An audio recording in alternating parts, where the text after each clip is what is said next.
আজকে আপনারা বলবেন কিভাবে ক্ষমতায় যাবেন, ঢাকা বিশ্ববিদ্যালয়ে কিভাবে ক্ষমতায় গেলাম।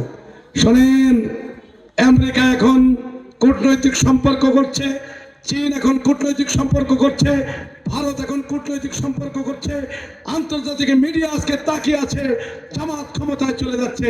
91 সালে কেউ জানতো না আওয়ামী লীগ ক্ষমতায় চলে যাচ্ছে, এটা ভাবতো, কিন্তু ফাঁকে বিএনপি বেশি সিট পেয়ে গেল 91 সালে। কারণ আন্দোলন সংগ্রামে আওয়ামী লীগ, বিএনপি, জামাত সবাই আলাদা আলাদা নির্বাচন করেছিল, বিএনপি ক্ষমতায় চলে গেল। এবারও একটা শুভঙ্করের ফাঁকি হয়ে যাবে, ভিতরে ভিতরে একটা বিপ্লব হবে। সেই বিপ্লবে অবশ্যই ভূমিদাস বিজয়ের মধ্য দিয়ে জামাত ক্ষমতায় চলে যাবে।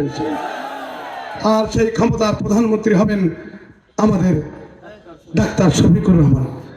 একটা আইডি হ্যাক করা হলো, আমিরে জামাতের আইডি হ্যাক করে 9 ঘন্টায় মহিলাদের একটা বাজে কম কি করে প্রতিলয় বলে একটা স্ট্যাটাস দেওয়া হতো।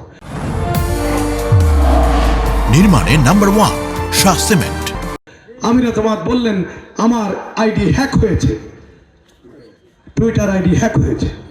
তারেক জিয়া খুলনায় এসে তিনি আবল তাবল কথা বলে গেলেন, উনি নাকি আরো বড় মন্ত্রী টন্ত্রী হবেন, প্রধানমন্ত্রী। আচ্ছা, এটা ওয়েট থাকা দরকার।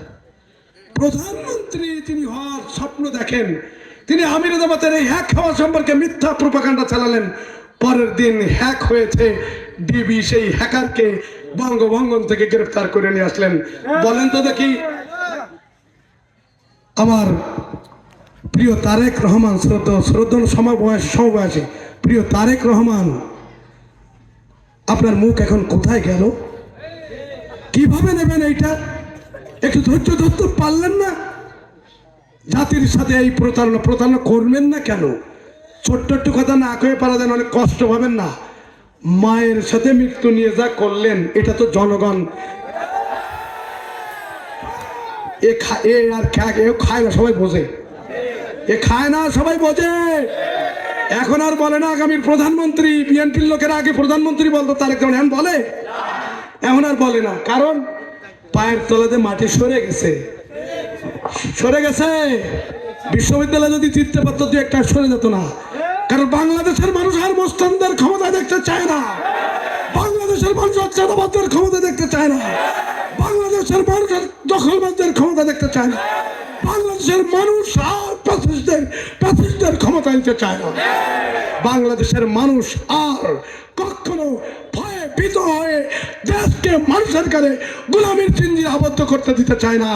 তাই তো উসমান হাদি, আবু সাঈদ মুগ্ধরা যে পথে হেঁটেছেন, বাংলাদেশের মানুষ সেই পথে হেঁটে এদেরকে বিদায় করে দেবে। সংগ্রামী বন্ধুগণ, তাই আসুন আমি আপনাদের কাছে, অনেকে বলে যে অদূত ভাই এতদিন কোথায় ছিলেন? আমি হাসি, এবার তোর বয়স কত? 18 বছর। 14 সাল, 13 সাল, 11 সালের রাজনীতি দেখছো? উত্তাল আন্দোলন, এই বাগেরহাটের আন্দোলনে কার নেতৃত্ব হয়েছিল? যাতে খাঁচার মুরগির মধ্যে আটকা থাকে, তাদেরকে যখন তখন ধরে খাওয়া যায়, সেই জন্য তারা মুরগির খাঁচার মধ্যে আটকে রেখে হিন্দু সম্প্রদায়কে ব্যবহার করার জন্য তারা এই রাজনীতি করে। তারা যদি স্বাধীন হয়ে যায়, জামাতের সাথে মিশা শুরু হয়ে যায়, এই বাংলাদেশে আর অন্য কোন দলের খানা থাকবে না, জামাতকেই বেছে নেবে হিন্দুরা। কারণ ওই যে আওয়ামী লীগ বলেছে তোমরা তো চাঁদাবাজি করবে না, হিন্দুরা জানে চাঁদাবাজি করবে না, ক্ষেত দখল করবে না, দুর্নীতি করবে না, সব চরিত্রবান মানুষ। প্রিয় ভাইরা, শুধু তাই নয়, মহানবী সাল্লাল্লাহু আলাইহি সাল্লাম ইহুদি খ্রিস্টানদের নিয়ে মদিনা সনদ প্রণয়ন করেছিলেন। 47 সনদ, 6টি গোত্র ছিল। সেই গোত্রকে সাথে নিয়ে আপনাকে পড়ে দেখবেন, রসুল পরিচালনা করেছিলেন মদিনা রাষ্ট্র, সাথে ছিলেন ইহুদিরা।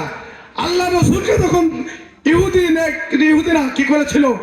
ওয়াল সভা দিতে চেয়েছিল, মারতে চেয়েছিল। অপরাধের কারণে মহানবী ওই গোত্র পতিদেরকে বিচারের দায়িত্ব দিয়েছিলেন, তারাই বিচার করেছিল। তাহলে একটি ইসলামী রাষ্ট্রে, মুসলিম রাষ্ট্রে অবশ্যই হিন্দুরাও পার্লামেন্টে যাবে, তারাও দেশ পরিচালনায় অংশগ্রহণ করবে। জামাত ইসলামী এই সুযোগ হিন্দুদেরকে দিয়েছে। এরাই সংখ্যালঘু নয়, এরা এদেশের নাগরিক। আমরা হিন্দুদের স্বার্থ রক্ষা করার জন্য আমরা আমাদের জীবন দিতে প্রস্তুত। পশ্চিমবঙ্গে যেমন মমতা দি মুসলমানদের আশ্রয়স্থল, এই দেশে আগামী দিনে হিন্দুদের আশ্রয়স্থল হবে জামাত ইসলামী। কৃষ্ণনন্দী তার উদাহরণ। উনি যদি এমপি হয় আর জামাত ইসলামী যদি ক্ষমতায় যায়, কৃষ্ণনন্দী মন্ত্রী হবে। কি কথা বুঝতে পেরেছেন? একটা আচ্ছা, ওই দিকে আর যাব না।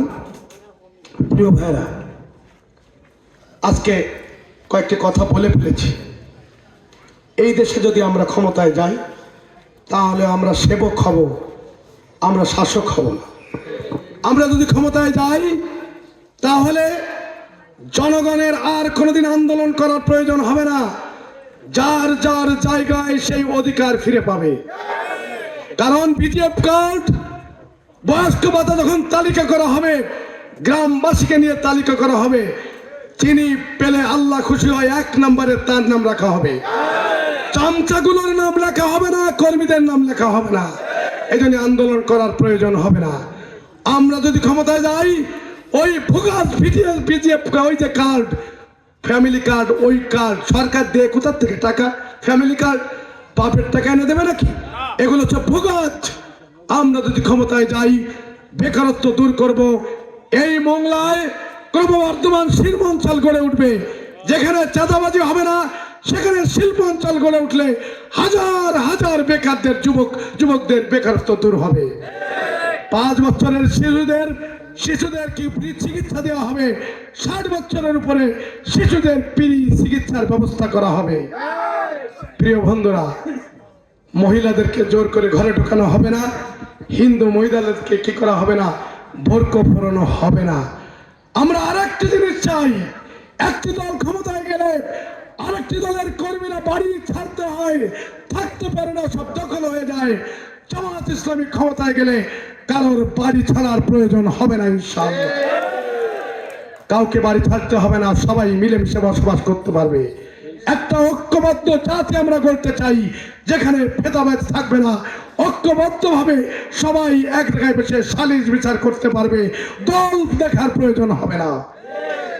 সম্মানিত ভাইরা, আমরা মোংলা বন্দরে একটি ঝুলন্ত ব্রিজ আমরা করতে চাই। আমরা বিমানবন্দরকে সচল করতে চাই। সুন্দরবনকে আমরা সুন্দরবনে একটা পর্যটন কেন্দ্র করতে চাই, যে পর্যটন কেন্দ্রের মধ্য দিয়ে আগামীতে কি হবে, বিদেশি মুদ্রা অর্জন হবে।